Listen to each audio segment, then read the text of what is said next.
মনোরম পরিবেশে গ্রামের আঁকাবাঁকা রাস্তার ফিল নিতে নিতে নার্সারিতে নিজে গিয়ে গাছ পছন্দ করে গাছ কেনার মজাই আলাদা। হ্যালো এভরিওয়ান, আসসালামু আলাইকুম, welcome to my another blog. আজকের বিকেল বেলা আমরা তিনজন মিলে যাচ্ছি নার্সারি। প্রায় 15 কিলোমিটার পথ পাড়ি দিয়ে আমরা তিনজন যাচ্ছি নার্সারিতে, কারণ শুধুমাত্র একটি ভালো গাছ কেনার জন্য। আর ভালো কিছু পেতে হলে একটু তো স্যাক্রিফাইস করতেই হবে, তাই না? 15 কিলোমিটারের এই পথটা আমাদের কাছে একটুও কষ্টসাধ্য মনে হয়নি, আর তার মূল কারণ হচ্ছে আমাদের খুলনা সাতক্ষীরা মহাসড়কের যে অপরূপ সৌন্দর্য। আপনারা যারা এই সড়কে চলাচল করেন তারা অবশ্যই জেনে থাকবেন যে আমাদের এই খুলনা সাতক্ষীরা মহাসড়কের যে সৌন্দর্যটা, এটা কতটা মনোরম পরিবেশ এবং কতটা শান্ত। বাই দ্য ওয়ে, আজকে আমাদের মূল গন্তব্য হচ্ছে জাতপুর, কারণ ওইখানে জানতে পারলাম যে ওইখানে একটা সুন্দর নার্সারি আছে, সেখানে অনেক গাছ পাওয়া যায়। আর দেখতে দেখতে আমরা নপাড়া বাজার পার হলাম, আর নপাড়া বাজার থেকে আমরা ভিতরের রোডে ঢুকলাম, কারণ এই রাস্তাটা অসাম, সত্যি বলতে এক কথায় দারুণ। এই রাস্তাটা এতটা সুন্দর হওয়ার মূল কারণ হচ্ছে গ্রামীণ পরিবেশ, কারণ এই রাস্তাটা দুই ধারেই হচ্ছে মাঠ, আর মাঠের সাইড দিয়ে ঘের আছে, আর ঘেরের মাঝখান দিয়েই মূলত এই রাস্তাটা চলে গেছে, যার জন্য এই রাস্তাটার পরিবেশ আপনারা বাস্তবে না দেখলে আসলে বিশ্বাসই করবে না যে কতটা সুন্দর এই রাস্তাটা। সুন্দর রাস্তা উপভোগ করতে করতে এবার আমরা চলে আসছি ভয়ঙ্কর এক রাস্তা। আর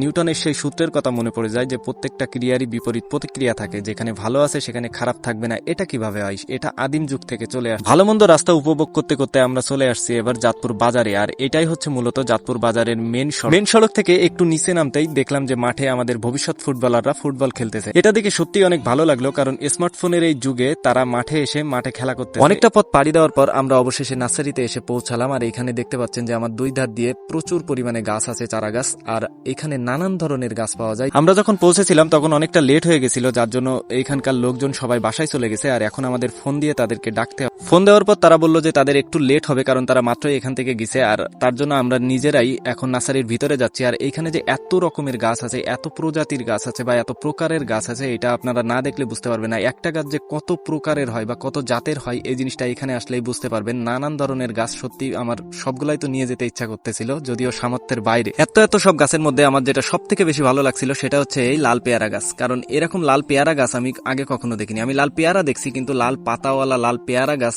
এটা এই প্রথমই দেখছি। আর এই জিনিসটা আমার সব থেকে বেশি ভালো লাগছিল, মনে হচ্ছিল যে এগুলা 3-4টা নিয়ে যায়। তবে যেহেতু আমাদের উদ্দেশ্য লিচু গাছ নেওয়া, তাই আমাদের ফোকাসটা এখন লিচু গাছের দিকেই দেওয়া ভালো। তার জন্য আমরা চলে গেছিলাম লিচু গাছ দেখতে। আর এদিকে আমার বড় ভাই আর আমার ভাইফও কিন্তু লিচু গাছ দেখা শুরু করছে। এখানে মূলত নার্সারিতে আসার এই একটাই সুবিধা যে অনেকগুলা গাছ থেকে কিন্তু একটা দুইটা গাছ পছন্দ করে নিয়ে যাওয়া। কিন্তু আমাদের ব্যাড লাক ছিল যে আমাদের এইখানকার গাছগুলা পছন্দ হয়নি, কারণ অনেক ছোট ছিল সাইজে। আর তার জন্য আমরা নতুন একটা নার্সারিতে যাব এবং দেখবো যে সেখানে আমাদের পছন্দ মতো গাছ আমরা পাই কিনা। আর এই নার্সারির পরিবেশটা এতটা সুন্দর ছিল, মোটামুটি একটা সিলেটের চা বাগানের ফিল দিচ্ছিল। আপনারা যদি দূর থেকে দেখেন তাহলে বুঝতে পারবেন। আর এইখান থেকেই মূলত আমরা দুইটা চারা নিচ্ছি। চারা নেওয়ার পর এবার আমাদের সুন্দর রাস্তা উপভোগ করতে করতে বাসায় যাওয়ার পালা, আর আপনাদের থেকেও বিদায় নেওয়ার পালা। তো আজকের ভিডিওটা কেমন হলো এটা অবশ্যই কমেন্টস করতে ভুলবেন না।